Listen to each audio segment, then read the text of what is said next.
हमारे अनमोल ज्ञान चैनल में आप सभी का स्वागत है। हमारे मोटिवेशन वीडियो पसंद आए तो सब्सक्राइब कर लें। हे गुरुदेव, मेरे जीवन में हर कोई मुझे धोखा देकर चला जाता है। मैं तो सबके साथ अच्छे से पेश आता हूँ, सबकी मदद करता हूँ, लेकिन फिर भी पता नहीं हर कोई मुझे धोखा देकर चला जाता है। ये सब सुनकर वो महात्मा थोड़े हंसते हैं और कहते हैं, बेटा इसमें तुम्हारी कोई गलती नहीं है, ये दुनिया ऐसी ही है। यहाँ पर हर कोई आकर तुम्हारा फायदा उठाकर चला जाता है। अगर तुम एक चालाक इंसान नहीं हो, अगर तुम चाहते हो कि तुम्हें कोई धोखा ना दे, तो तुम्हें चालाक बनकर ही रहना होगा। ये बात सुनकर वो लड़का उस महात्मा से पूछता है कि गुरुदेव, मैं चालाक कैसे बनूं? मुझे तो दूसरों के साथ बुरा करना नहीं आता। वह महात्मा थोड़े से हंसते हैं और कहते हैं, बेटा चालाकी का मतलब ये नहीं कि तू दूसरों के साथ गलत करना सीख। चालाकी का मतलब यह है कि अपने साथ गलत मत होने दे। वह लड़का आगे महात्मा से पूछता है, गुरुजी, क्या आप मुझे सलाह देंगे जिससे मैं चालाक बन सकता हूँ और कोई मेरा फायदा ना उठा पाए? आगे वह गुरुजी बताते हैं, आज मैं तुम्हें 8 ऐसी महत्वपूर्ण बातें बताऊंगा।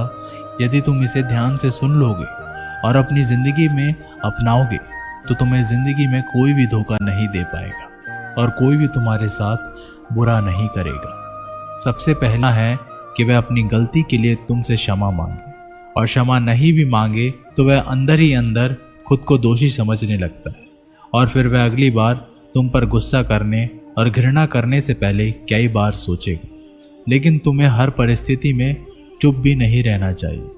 अगर कोई गलत कर रहा है तो तुम्हें उसका जवाब देना चाहिए, क्योंकि कुछ लोग ऐसे भी होते हैं जिन्हें हमारा चुप रहना हमारी कमजोरी का प्रतीत होता है। गुस्से के दौरान चुप रहने का ये तरीका केवल परिवार, सगे संबंधियों और कुछ निकटतम पितरों के लिए ही सही है, ना कि हर इंसान के लिए। अगर तुम हर जगह चुप रहने लग गए तो इसका गलत फायदा भी उठाया जा सकता है।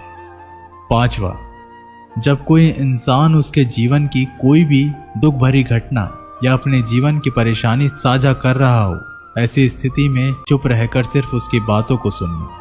ज़्यादातर लोग ऐसे होते हैं कि किसी ने उनके सामने अपनी समस्या सुनाई नहीं कि उन्होंने समाधान देना शुरू कर दिया। जबकि जब कोई इंसान हमसे अपनी परेशानियां साझा कर रहा होता है, वो हमसे किसी सुझाव की उम्मीद नहीं करता। वो बस ये चाहता है कि हम उसकी पूरी बात ध्यान से सुनें, क्योंकि जब हम किसी की परेशानी को ध्यान से पूरा सुन लेते हैं तो उस इंसान को एक आत्मिक शांति मिलती है। उसे ऐसा लगता है कि चलो किसी ने तो मेरी बात को समझा। अधिकतर मौक़ों पर जब लोग हमसे अपनी परेशानी साझा करते हैं तो वो बस हमें अपनी बात बताना चाहते हैं। वे ये नहीं चाहते कि हम उन्हें सलाह देना शुरू कर दें, क्योंकि जो सलाह हम उन्हें देने वाले हैं वह सब उन्हें पहले से ही पता है। परेशानी के समय किसी इंसान को सांत्वना देने का सबसे अच्छा तरीका है कि हम बस उस इंसान की पूरी बात को ध्यान से सुन ले। जब हम लोगों की बातों को बिना उन्हें बीच में रोके और बिना किसी सलाह दिए पूरे ध्यान से सुनते हैं तो उनकी नज़रों में हमारे लिए सम्मान और स्नेह का भाव पैदा हो जाता है। हम ज़्यादा गंभीर, समझदार और शांत दिमाग वाले इंसान प्रतीत होते हैं। इसलिए जब भी अगली बार तुम्हें कोई अपनी परेशानी बताए, बस उसकी बातों को ध्यान से सुन लेना, और जब तक वह तुमसे ना मांगे तो उन्हें किसी भी प्रकार की सलाह मत देना। गुरु ने कहा, मेरी एक बात हमेशा याद रखना, जब तुम कम बोलते हो तो लोग तुम्हारी तरफ ज़्यादा आकर्षित होते हैं। तुम क्या हो और तुम क्या सोचते हो?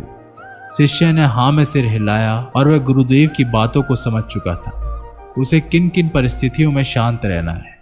उसने ये भी जान लिया कि कम बोलकर आप अपनी प्रतिष्ठा वापस पा सकते हैं। इसलिए दोस्तों, हमें अपने जीवन में कितना आवश्यक है उससे कम ही बोलना चाहिए।